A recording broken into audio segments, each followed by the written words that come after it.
हम लोग next lecture लेके आ रहे हैं केमिकल रिएक्शन एंड इक्वेशन का। ये हमारा लास्ट लेक्चर है फ्रेंड्स इस चैप्टर का। हम लोग सब चीज़ कंप्लीट कर चुके हैं, अब लास्ट लेक्चर पर लोग पहुंच गए हैं फ्रेंड्स। तो चलिए अब हम लोग स्टार्ट करते हैं लास्ट लेक्चर हमारा। और लास्ट टॉपिक कौन सा हमारे पास, effect of oxidation in daily life. Friends effect of oxidation in daily life हम लोग पढ़ेंगे। इसके पहले हम लोग पढ़ चुके थे ऑक्सीडेशन किसको बोलते हैं, रिडक्शन किसको बोलते हैं। उससे पहले मैं एक चीज़ बताऊंगा फ्रेंड्स, थोड़ा सा आप लोग को आवाज़ आ रहा होगा उसको इग्नोर करें, ठीक है।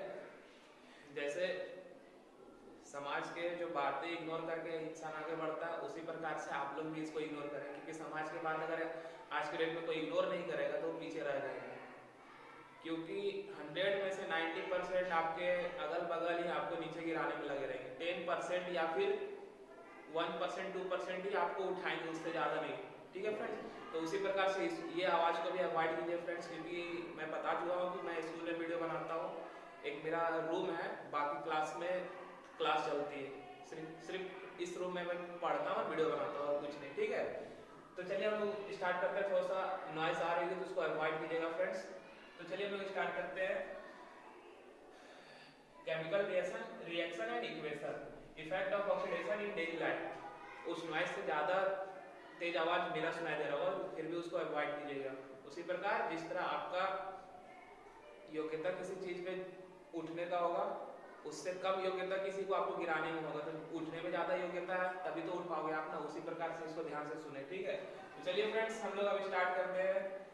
थोड़ा ज़्यादा ज्ञान दे दिए, तो चलिए स्टार्ट करते हैं। Effect of oxidation in daily life.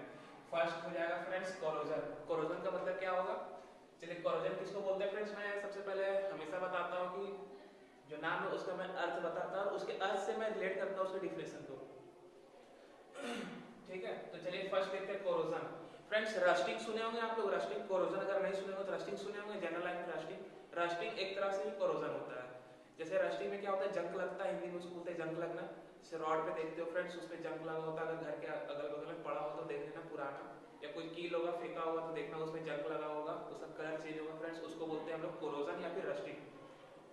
तो चलिए फ्रेंड्स मैं डिफिनेशन पढ़ने से पहले मैं समझा देता हूँ कि कोरोजन किसको बोलते हैं। फ्रेंड्स कोरोजन उसको बोलते हैं जिसपे कोई भी मेटल, कोई भी धातु मेरा एयर के कांटेक्ट में, वाटर के कांटेक्ट में, या फिर मॉइस्चर के कांटेक्ट में, या एसिड के कांटेक्ट में, या फिर किसी और चीज के कांटेक्ट में आने से उसका अगर अवस्था चेंज होता है या फिर उसके ऊपर कोई लेयर बनना शुरू हो जाता है तो उसको हम लोग बोलते हैं कोरोजन, ठीक है फ्रेंड्स। तो देखिए वही मैं डिफिनेशन के अनुसार समझाता हूँ। When a metal is exposed to substance such as moisture, देखिए मॉइस्चर, एयर और वाटर, मॉइस्चर, एयर, वाटर या फिर एसिड के कांटेक्ट में अगर आने पर for some time, कुछ समय के बाद, for sometimes a large of oxide is formed which weakness the metal, और उसके ऊपर कोई ऑक्साइड मतलब कोई लेयर अगर फॉर्म कर जाता है मेरा, और वो उस मेटल को वीक कर देता है, कमजोर कर देता है, weakness the metal, hence metal said to be corrode। इसका मतलब जो मेटल है वो कोरोड होगा। कोरोड, कोरोजन का मतलब और कोरोड का मतलब दोनों अलग होता है। कोरोड का मतलब होता है खाना, मतलब उसको कोई खा रहा है धीरे धीरे करके। फॉर एग्जाम्पल मैं इसी में देता हूँ, ठीक है फ्रेंड्स। जैसे मान लीजिए मेटल है, एकदम बहुत अच्छा सा मेटल है, नया मेटल है, इसी को अगर हम लोग महीना दिन 2 महीना दिन अगर बाहर रख देंगे, कोरोजन तुरंत नहीं होता है फ्रेंड्स। ये नहीं कि आज रख दिए कल देख लिए, या फिर आज रख दिए सप्ताह दिन के बाद देख लिए, नहीं, तुरंत नहीं होता है। महीना 2 महीना 3 महीना 4 महीना में आपको इफेक्ट पता चलेगा। तो इसको रख दिए बाहर, तो एयर, वाटर, ये सब के कांटेक्ट में, मॉइस्चर के कांटेक्ट में अगर आया तो देखिएगा आप लोग कि जो हमारे रॉड है या फिर मेटल का जो सब्सटेंस है उसका कोरोड होता है। कोरोड का मतलब उसका जो लेयर है फ्रेंड्स वो अपने आप गिरना, गलना, जो आप लोग समझ सकते हैं, या फिर कोई भी चीज ऐसा होता है कि उसको खाने लगता है। ये नहीं कि कोई कीड़ा मकोड़ा लग जाता है उसमें, नहीं, ठीक है। वो केमिकल प्रोसेस होता है तो उस पर वो मेटल अपने आप खत्म होने लगता है, तो वही बोल रहे हैं कोरोड। कोरोड का मतलब कि मेटल खाया जा रहा है, ठीक है। अब कौन खाता है, वो तो केमिकल रिएक्शन हो रहा है, तो उसमें जो केमिकल प्रोसेस हो रहा है वो, ठीक है। तो चलिए फिर से हम समझ लेते हैं कोरोजन किसको बोलते हैं। कोरोजन उसको बोलते हैं जिसमें कोई भी मेटल एयर, वाटर या फिर मॉइस्चर के कांटेक्ट में आने पर उसके ऊपर कोई लेयर फॉर्म कर जाता है, और उस लेयर के कारण वो मेटल अगर वीक हो जाता है तो उसको बोलते हैं कोरोजन, और उस प्रोसेस को बोलते हैं कोरोड, ठीक है। तो देखिए फ्रेंड्स समझ में आ गया ये हमारा। अब चलिए उसी से रिलेटेड मोस्ट इंपॉर्टेंट फ्रेंड्स ये सब तीनों एग्जांपल, ठीक है। कभी कभी पूछ सकता है फ्रेंड्स कि ये सिल्वर में कौन सा कलर हो जाता है अगर कोरोजन हो, तो ब्लैक कलर हो जाएगा। Coating, green coating on copper, ठीक है। तो देखिए फ्रेंड्स रस्टिंग ऑफ आयरन, अभी मैं बताया कि जो आयरन में जंग लगता है जनरल से, इसको समझ में आ गया होगा। अब सेकंड में बताता हूँ ब्लैक कोटिंग ऑन सिल्वर, तो मतलब सिल्वर में जो काला कोटिंग हो जाता है, कोटिंग मतलब परत बन जाता है, ठीक है, जो काला परत बन जाता है सिल्वर के ऊपर, वो भी एक तरह से मेरे पास कोरोजन का ही एग्जांपल है। आप लोग देखे होंगे कि सिल्वर का आप लोग कोई लॉकेट या कुछ बना के पहनते हो, देखते होंगे उसमें ब्लैक ब्लैक हो जाता है, उसको हम लोग बोलते हैं कोरोजन, ठीक है। तो चलिए अब नेक्स्ट देखते हैं ग्रीन कोटिंग ऑन कॉपर। और कॉपर का जो भी बर्तन या फिर कुछ होता होगा तो उसमें भी देखोगे आप लोग कि ग्रीन कोटिंग हो जाता है, मतलब ग्रीन कलर का परत बन जाता है उसमें, ठीक है। तो आप लोग ये सब चीज आप लोग घर में जरूर देखते होंगे कि अगर बहुत दिन से रखा हुआ उसको धुला नहीं, उसका यूज नहीं हुआ, तो देखते होंगे कुछ ना कुछ, तो आप लोग को लगता होगा नहीं कुछ नहीं, लेकिन वो कोरोजन होता है, ठीक है, कोरोड करता है, मतलब धीरे धीरे वो उसको खत्म कर देगा ज्यादा दिन रखोगे, इसलिए उस सारी चीजों को यूज किया करो, ठीक है। तो चलिए फ्रेंड्स, अब हम लोग फर्स्ट हो गया, अब हम लोग देखेंगे रेंसिडिटी। रेंसिडिटी किसको बोलते हैं फ्रेंड्स, तो चलिए रेंसिडिटी देखते हैं। The oxidation of fat and oil, the oxidation of fat and oil when exposed to air is known as rancidity. Rancidity किसको बोलते हैं फ्रेंड्स, फैट और ऑयल जब मेरा ऑक्सीडेशन ऑक्सीडाइज कर जाता है, फैट और ऑयल जब ऑक्सीडाइज कर जाता है फ्रेंड्स, तो रेंसिडिटी का फॉर्मेशन बन जाता है, ठीक है, समझ में आया? नहीं आया मैं फिर से बताता हूँ। द ऑक्सीडेशन ऑफ फैट, जब फैट का ऑक्सीडेशन होगा, और ऑयल का, ठीक है, जब फैट मतलब कोई खाने का पदार्थ, जैसे कि फॉर एग्जांपल मैं बताता हूँ, ये डिफिनेशन तो नहीं आ रहा होगा समझ में, क्योंकि मैं बार बार बोलता हूँ बुकिश लैंग्वेज में जब पढ़ाता हूँ तो मैं खुद कंफ्यूज हो जाता हूँ कभी कभी, ठीक है, इसलिए मैं बुकिश लैंग्वेज नहीं पढ़ाता हूँ, लेकिन मैं सोचा हूँ फर्स्ट टाइम ट्राई करके देखता हूँ कैसा। आप लोग कमेंट में बताइए कि बुक का अच्छा है या फिर मेरा खुद का लैंग्वेज अच्छा रहता है, ठीक है। तो देखिए रेंसिडिटी उसको बोलते हैं फ्रेंड्स, जब फैट और ऑयल एक दूसरे के कांटेक्ट में आके कोई ऑक्साइड फॉर्म कर जाता है, उसको हम लोग बोलते हैं रेंसिडिटी। बस सिंपल से यही यार, वही चीज मैं लिखा हूँ वहां पे, क्या लिखा हुआ, the oxidation of fat and oil when exposed to air is known as rancidity. जब फैट और ऑयल, तो चलिए फ्रेंड्स अब हम लोग थोड़ा नेक्स्ट देखते हैं। नेक्स्ट देखने से पहले फ्रेंड्स मैं फिर से बोल देता हूँ फ्रेंड्स, नहीं पता मेरे फोन में क्या डिफेक्ट हो चुका है कि 8 मिनट से ज़्यादा का वीडियो बन ही नहीं पा रहा है मेरा एक बार में, ठीक है फ्रेंड्स। तो उसमें पहले मैं रेंसिडिटी भी पूरा मैं बता चुका था फ्रेंड्स, लेकिन मैं देखा वीडियो तो कट गया है। रेंसिडिटी में फिर से बता देता फ्रेंड्स, रेंसिडिटी उसको बोलते हैं जहाँ पे फैट ऑयल जब एक दूसरे के साथ कंबाइन करता है, या फिर फैट ऑयल एक दूसरे का कंबाइन करके ऑक्साइड का फॉर्मेशन करता है, तो उसको हम लोग बोलते हैं रेंसिडिटी, ठीक है फ्रेंड्स। और रेंसिडिटी में हमारा जो उसका स्मेल है फ्रेंड्स और उसका जो टेस्ट है फ्रेंड्स, वो हमारा बैड हो जाता है, मतलब उसका स्मेल और टेस्ट जो चेंज हो जाता है फ्रेंड्स। और मैं उससे रिलेटेड बहुत अच्छा चीज भी बताया था फ्रेंड्स, लेकिन वो मिस हो गया, इसलिए मैं फिर से बता रहा हूँ। रेंसिडिटी समझ में आ गया? आप लोग को डिफिनेशन लिखना होगा, वीडियो बैक करके आप लोग देख लेना, वहां पे मिल जाएगा। अब फ्रेंड्स देखिए, अब रेंसिडिटी से एग्जांपल मैं बताता हूँ, जैसे कि आप लोग लेज कुरकुरे खाते होंगे, तो लेज का ही एग्जांपल लेते हैं फ्रेंड्स।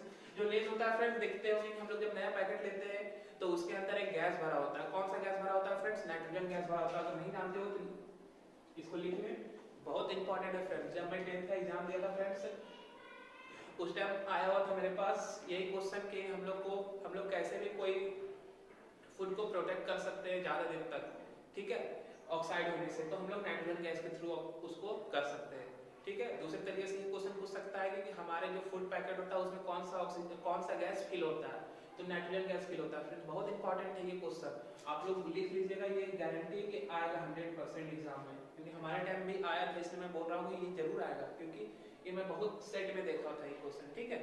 तो हमारा रेंसिडिटी हो गया फ्रेंड्स, और मैं ये भी बता दी रेंसिडिटी क्या था, और उसका जो टेस्ट होता है फ्रेंड्स और उसका जो स्मेल होता है वो बैड होता है। और मैं एक एग्जांपल और बताता हूँ, जो एग्जांपल मैं उसने बताया था कि जैसे कि आप लोग एक एग्जांपल लीजिए कि हम लोग बिस्किट से बड़ा पैकेट का बिस्किट लेते हैं फ्रेंड्स, तो हम लोग खाते हैं तो, लेकिन उसको एक बार में नहीं खा पाते, तो उसको अगर रख देते हैं हम लोग, तो हम लोग देखते हैं 2 दिन 3 दिन अगर रख दिए तो उस पर जो हवा लग जाता है, जिसको हम लोग बोलते हैं हवा लग गया, लेकिन वो क्या होता है फ्रेंड्स, वो हवा नहीं लगता, फैट और ऑयल के कांटेक्ट में आने के बाद वो क्या हो जाता है, ऑक्साइड कर जाता है। ऑक्साइड करने के बाद उसका जो होता है टेस्ट फ्रेंड्स, देखिए टेस्ट अभी क्या बताया था मैं, टेस्ट और स्मेल, टेस्ट और स्मेल दोनों चीज हो जाता है उसका, है ना।